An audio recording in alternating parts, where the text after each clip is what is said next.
Mari sembah yang maha besar, nyanyikan syukur dengan bergemar, perisai umatnya yang maha esa, mulia namanya, tatanya megah. Hai, masyurkanlah keagungannya, cahaya terang itu jubahnya, gemuruh suaranya di awan kelam, berjalanlah ia di badai kencang.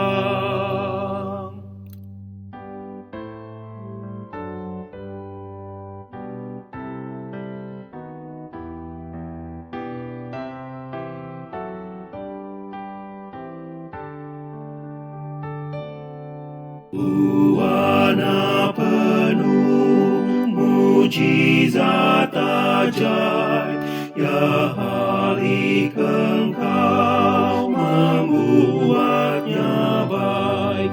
Engkau memisahkan daratan dan laut, dengan kuasa firman besarlah Engkau. Pertolongan kita adalah di dalam nama Bapa dan Anak dan Roh Kudus. Kasih karunia dan damai sejahtera dari Allah Bapa dan dari Tuhan Yesus Kristus menyertai saudara sekalian. Amin. Saudara, yang menjadi nas pembimbing untuk ibadah kita hari ini diambil dari 2 Korintus pasal 5 ayat ke-7. Sebab hidup kami ini adalah hidup karena percaya, bukan karena melihat.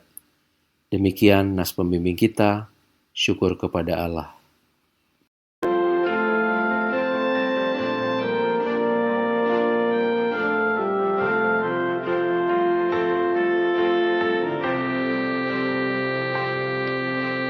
Yesus kawan yang sejati, bagi kita yang lemah,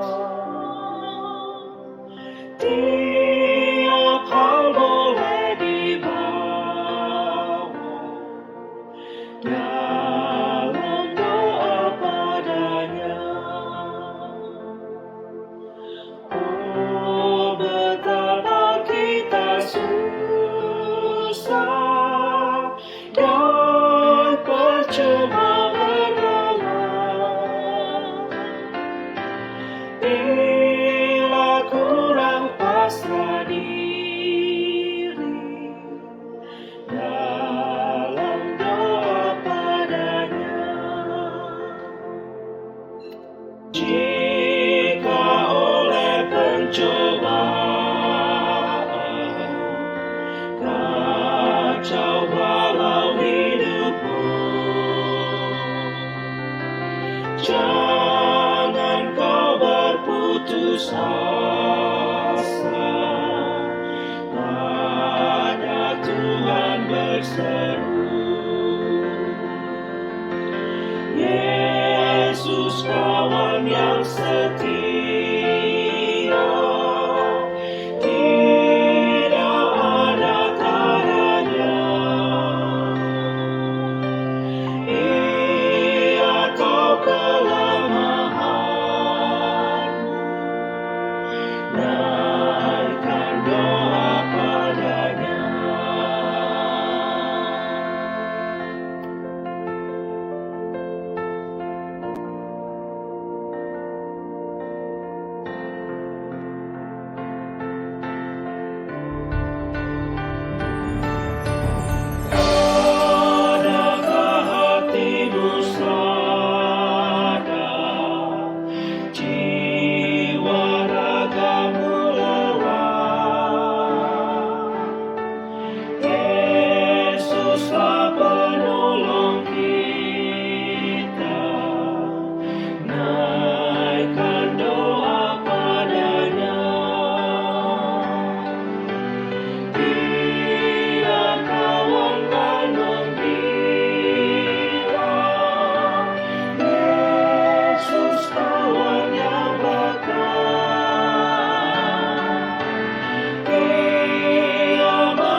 Umat yang terkasih, mari kita berdoa mengakui segala dosa dan kesalahan kita di hadapan Tuhan. Ya Allah, kami datang dengan kerendahan hati di hadapan-Mu, mengakui segala dosa dan kesalahan kami. Kami mohon ampun karena kami seringkali bersungut-sungut ketika kami mengalami masalah dan berbagai tekanan hidup. Kami meragukan betapa Engkau adalah Allah yang lebih besar dari segala tantangan dan persoalan kami. Meskipun Tuhan sudah menolong dan memberkati kami, tetapi masalah yang kian menjerat sering membuat kami tidak percaya kepada Tuhan. Ampunilah kami ya Allah. Biarlah firman Tuhan menerangi kami untuk belajar mengikuti apa kehendak-Mu. Kami tetap terus percaya di tengah-tengah keadaan sulit dan kritis. Kami hidup karena kami percaya, bukan karena melihat. Di dalam Kristus kami memohon. Amin.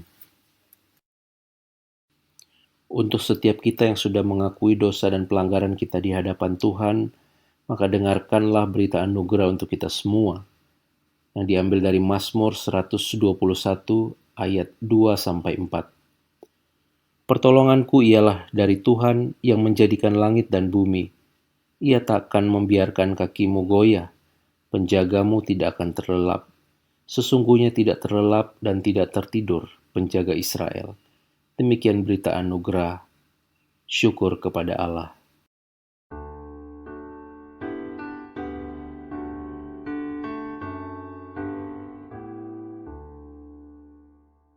Kaulah ya Tuhan, surya hidupku.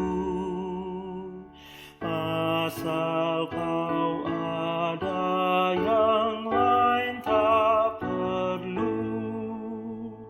Siang dan malam Engkau ku kenang. Di hadirat-Mu jiwaku tenang. Kaulah hikmat-Ku, firman hidupku. Kau besertaku dan ku serta-Mu. Engkau Bapa-Ku, aku anak-Mu. Dengan-Mu Tuhan, ku satu penuh.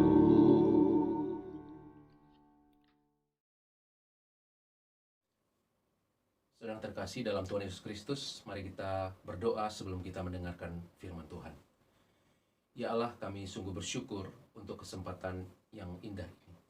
Kami diberikan waktu kesempatan untuk belajar firman Tuhan. Biarlah Tuhan Engkau menerangi kami dengan firman-Mu, sehingga semakin hari kami semakin serupa dengan Kristus. Kami hidup menurut apa yang Tuhan kehendaki. Di dalam Kristus kami siap mendengarkan. Amin. Saudara, pembacaan Alkitab diambil dari Keluaran pasal 17 ayat 1-7. Demikian firman Tuhan. Kemudian berangkatlah segenap jemaah Israel dari padang gurun Sin, berjalan dari tempat persinggahan ke tempat persinggahan, sesuai dengan titah Tuhan. Lalu berkemahlah mereka di Rafidim. Tetapi di sana tidak ada air untuk diminum bangsa itu.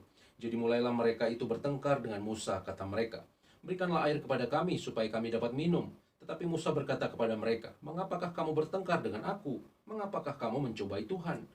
Hauslah bangsa itu akan air di sana.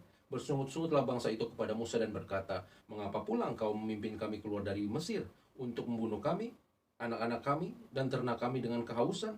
Lalu berseru-serulah Musa kepada Tuhan, katanya, "Apakah yang akan kulakukan kepada bangsa ini? Sebentar lagi mereka akan melempari aku dengan batu."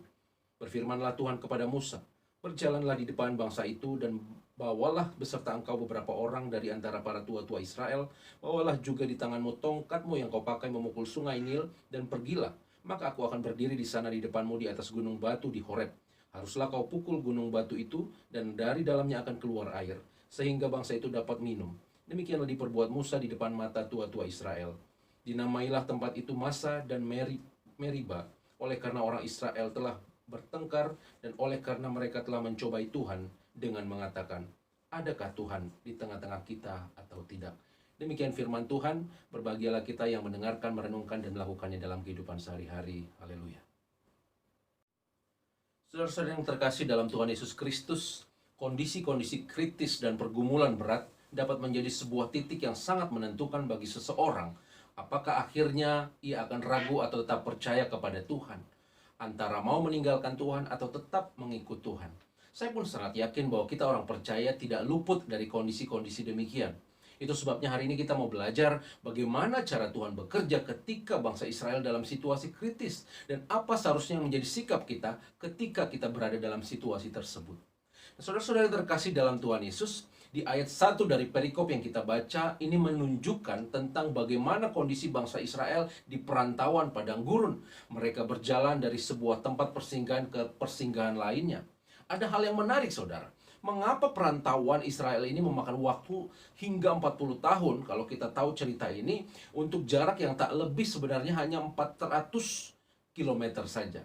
Ini seperti jarak antara pulang pergi antara Jakarta Cirebon, PP ya, pulang pergi, yang kalau ditaksir sekitar 200 km, PP jadi 400. Kalau dalam satu hari saja bangsa Israel bisa berjalan sejauh 10 km, maka sebenarnya jarak 400 itu dapat ditempuh selama 40 hari saja. Tetapi ini 40 tahun. Para penafsir secara klasik menyatakan bahwa penulis Keluaran 17 ingin menunjukkan kepada pembacanya bahwa pengalaman Eksodus puluhan tahun tersebut ini sebenarnya adalah upaya Tuhan untuk mengajar dan membentuk Israel menjadi sebuah bangsa yang Dia kehendaki. Bisa jadi secara teologis dimaknai demikian, saudara, karena penamaan tempat-tempat dalam perjalanan padang gurun ini seperti dalam perikop ini misalnya Masa dan Meriba, ini menunjukkan bagaimana ingatan kolektif bangsa tersebut. Ingatan kolektif itu harus terkait dengan sejarah bangsa tersebut dengan Tuhan. Bagaimana Tuhan berdinamika, berhubungan dengan bangsa atau umat Israel.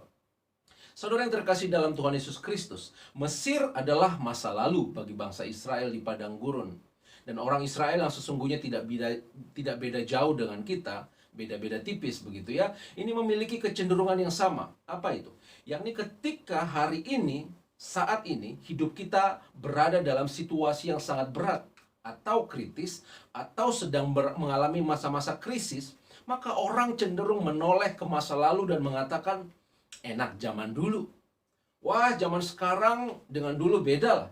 Kita mengalami ini dan itu pada waktu dulu. Kita bisa melakukan ini dan itu. Itu sebabnya kita merindukan masa-masa dulu ketika semuanya indah. Ketika kita bisa melakukan atau memiliki segalanya, pekerjaan, orang yang kita kasih dan sebagainya. Ya walau dahulu juga diwarnai dengan berbagai masalah, tetapi kondisi dahulu relatif lebih baik daripada kondisi ini.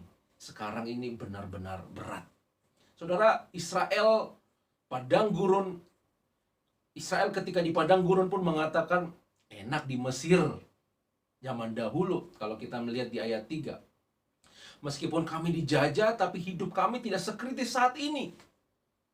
Saudara, saya menarik kepada kehidupan kita sekarang. Jangan-jangan pengalaman Israel ketika dalam perjalanan di padang gurun ini menjadi salah satu referensi yang digunakan sebagai alat kampanye beberapa waktu lalu ketika muncul sebuah jargon yang berbunyi, piye kabare? Oh, enak zamanku toh. Saudara-saudara yang terkasih dalam Tuhan Yesus, kita melihat bahwa ada perbedaan antara janji Tuhan dengan kenyataan yang terjadi pada orang Israel saat itu. Katanya Tuhan berjanji akan membawa Israel ke suatu negeri yang baik dan luas, berlimpah susu dan madunya, ke tanah Kanaan. Mana? Kenapa kita sekarang justru mengalami keadaan kritis? Di manakah Tuhan? Apakah Tuhan sudah lupa dengan janjinya? Saudara, kita bisa bayangkan bagaimana kondisi Musa pada waktu itu. Ketika Israel kecewa dan marah betul kepada Tuhan, tetapi mereka hanya bisa menemui Musa. Dan akhirnya Musa lah yang menjadi sasaran atas kemarahan bangsa Israel. Musa kemudian marah tidak hanya kepada bangsa, tetapi juga mungkin dia marah kepada Tuhan. Saudara, peristiwa itu melahirkan istilah Meriba, yang artinya bertengkar atau cekcok. Dan istilah Masa yang berarti menguji atau mencobai. Orang-orang Israel bertanya, apakah memang Tuhan ada di tengah-tengah kita?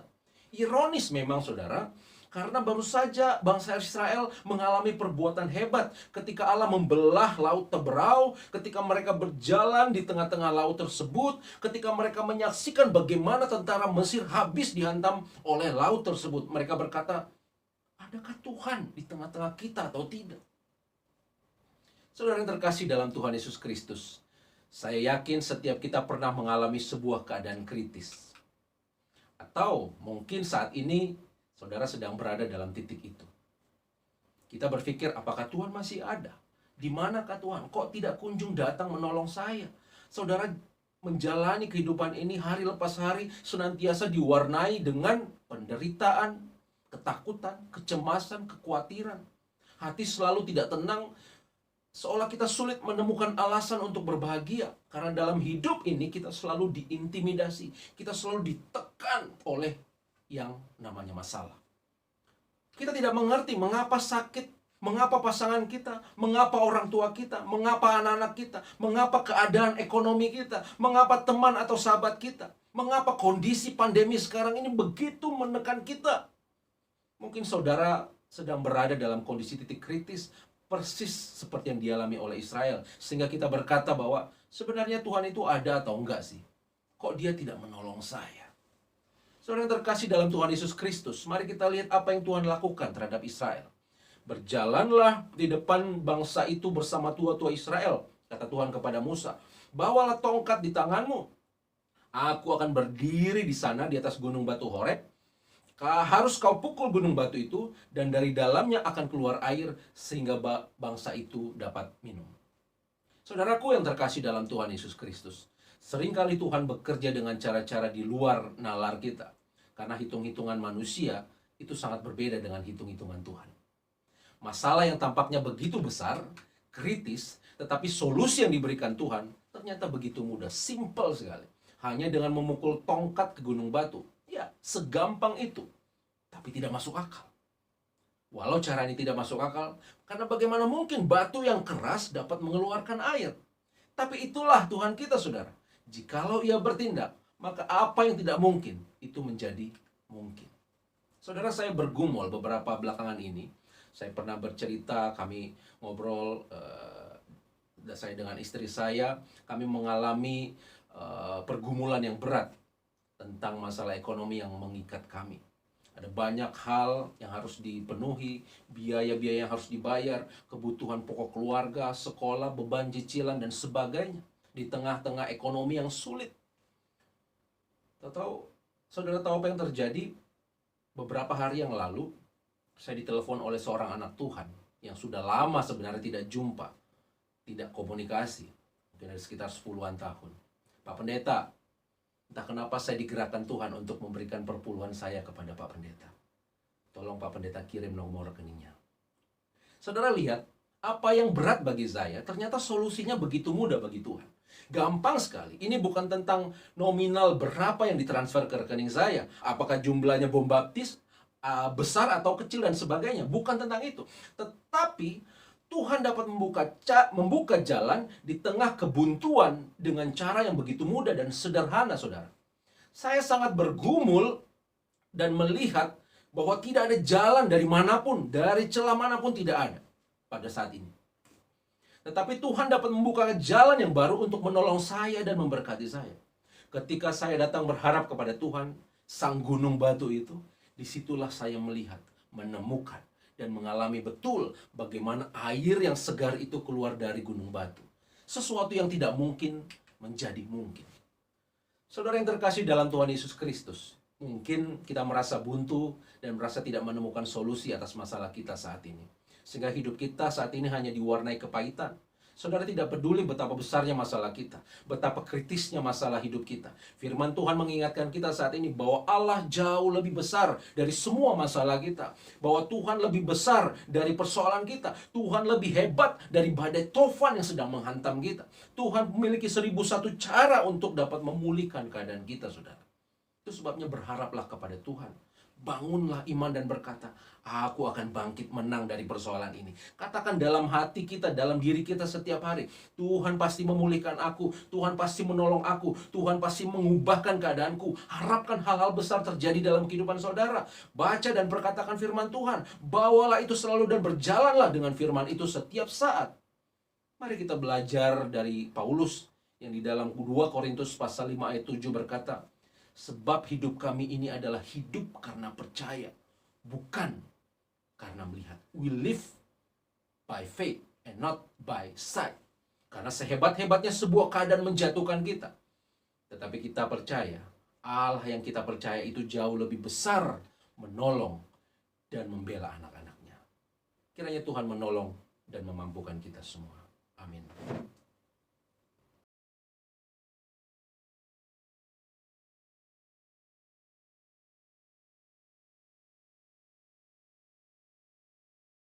Bersama dengan gereja di segala tempat dan di segala abad, marilah kita mengucapkan pengakuan iman kita.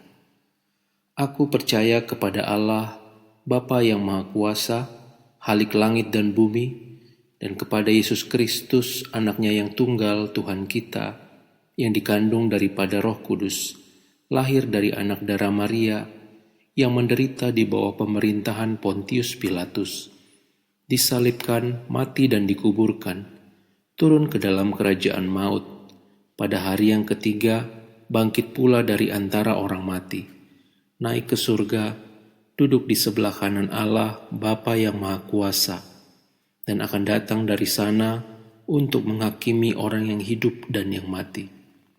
Aku percaya kepada Roh Kudus, gereja yang kudus dan persekutuan orang kudus, pengampunan dosa, kebangkitan daging, dan hidup yang kekal.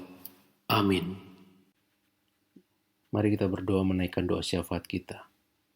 Ya Tuhan, kami bersyukur untuk firman-Mu yang boleh kami dengar. Kami diajar dan terangi untuk kami tetap terus percaya di tengah-tengah kondisi kritis. Biarlah Bapa, firman-Mu menolong kami terus, memampukan kami untuk hidup percaya mengandalkan Tuhan. Bahkan ketika situasi sulit menjerat kami tidak hilang percaya. Tapi justru kami membangun iman kami, karena kami percaya Tuhan sanggup memulihkan keadaan. Tuhan jauh lebih besar dari setiap tantangan persoalan yang kami hadapi. Terima kasih Bapa. Kami berdoa untuk pergumulan jemaat. Kami berdoa untuk jemaat-jemaat yang sakit.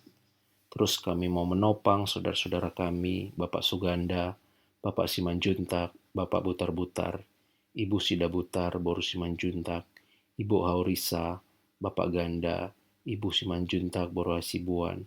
Berdoa juga untuk Pak Rio Simanjuntak. Bahkan mungkin untuk saudara-saudara kami yang menyaksikan program ibadah online ini, dimanapun saja mereka berada, dalam segala kondisi tubuh yang lemah. Tuhan, kami mau berdoa, biarlah Tuhan memberkati Engkau yang menjamah, memulihkan keadaan mereka. Di dalam nama Tuhan Yesus, tidak ada penyakit yang terlalu sukar untuk disembuhkan. Engkau adalah tabib yang ajaib. Kami berdoa, biarlah Tuhan Kau memberikan pengharapan, kekuatan, semangat untuk mereka menjalani terus proses yang harus dilakukan selama mereka lemah tubuhnya ini Tuhan. Terima kasih Tuhan. Kami mau terus berdoa untuk saudara-saudara kami, jemaat Tuhan, dalam berbagai kondisi pergumulan yang berat, ekonomi, masalah pekerjaan, secara khusus di tengah kondisi pandemi ini. Tuhan, biarlah Tuhan Engkau yang menolong kami semua, menyertai, memegang tangan kami, anak-anak-Mu, supaya kami bisa tetap terus berjalan dengan penuh pengharapan, dan Tuhan menolong mencukupkan setiap kebutuhan anak-anak-Mu. Terima kasih Bapa, pulihkan setiap hubungan yang rusak, pulihkan setiap masalah yang berat yang menekan kehidupan anak-anak-Mu. Bapa, kami mau berdoa secara khusus untuk kondisi bangsa ini, pandemi COVID-19, biarlah Tuhan memulihkan. Tuhan menolong setiap para ilmuwan, tim medis yang terus bekerja mencari cara agar penyakit ini bisa sirna. Bahkan pemerintah yang terus menjaga kestabilan bangsa dan negara akibat dari pandemi ini. Biarlah Tuhan memberikan hikmat bijaksana. Kami serahkan semuanya ke dalam tangan-Mu Tuhan. Kami percaya Tuhan punya rencana yang indah atas bangsa kami Indonesia, bahkan dunia ini. Terima kasih Bapa, kami serahkan semuanya ke dalam tangan-Mu. Di dalam nama Tuhan Yesus kami berdoa. Marilah kita menaikkan doa seperti yang Tuhan Yesus ajarkan kepada kita. Bapa kami yang di sorga, dikuduskanlah nama-Mu, datanglah kerajaan-Mu, jadilah kehendak-Mu, di bumi seperti di sorga. Berikanlah kami pada hari ini makanan kami yang secukupnya, dan ampunilah kami akan kesalahan kami, seperti kami juga telah mengampuni orang yang bersalah kepada kami. Dan janganlah bawa kami ke dalam pencobaan, tapi lepaskanlah kami daripada yang jahat, karena Engkau-lah yang punya kerajaan dan kuasa dan kemuliaan sampai selama-lamanya. Amin.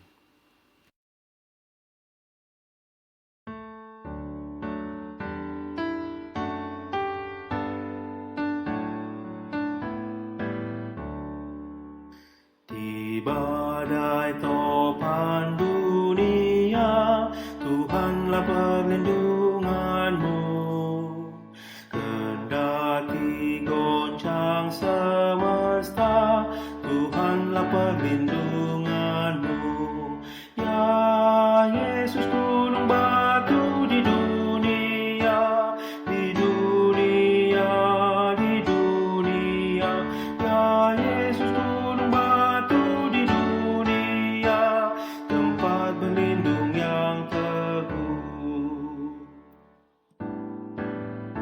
Baik siang maupun malam gelap, Tuhanlah perlindunganmu. Niscaya takutmu lenyap, Tuhanlah perlindunganmu. Ya Yesus gunung batu di dunia, di dunia, di dunia. Ya Yesus gunung batu di dunia, tempat berlindung yang teguh.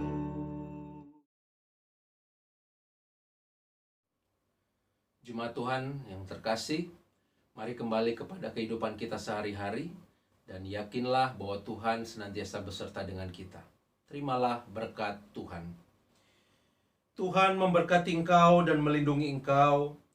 Tuhan menyinari engkau dengan wajah-Nya dan memberi engkau kasih karunia. Tuhan menghadapkan wajah-Nya kepadamu dan memberi engkau damai sejahtera. Amin.